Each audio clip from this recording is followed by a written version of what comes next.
The last 10 years have been the hardest years of my life. And what's sad about it is when I say that is I had 25 years of living in domestic violence, but the last years when my home was, not available for me to go to anymore and resource as a refuge, and I had to do things on my own, the last 10 years I had great suffering.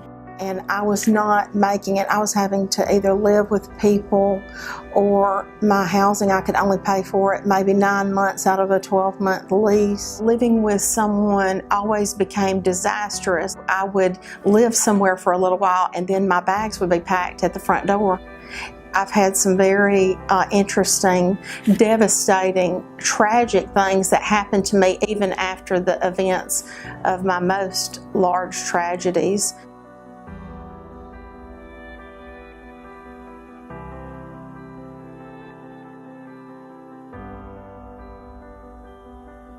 Prior to me being accepted at the YWCA, I got to know April through phone calls. I would call her out of I would call just desperation of knowing that I just wanted to hear somebody's voice to say, Cari, you are on a waiting list.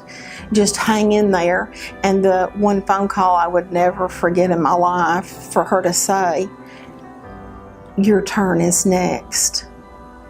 And so April and I were very bonded in these conversations. She would give me encouragement and very patient with me because at times I was so hopeless.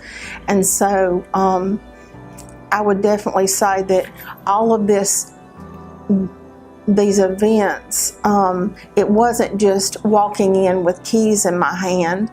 The YWCA was part of saving my life, because without a home, I don't think I would have lived.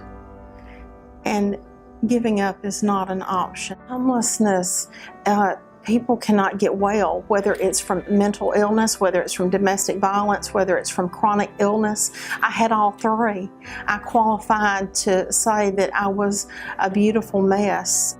It made me feel like I wasn't worthy. It made me wonder if something was wrong with me. And then I started realizing homelessness is not a criminal offense.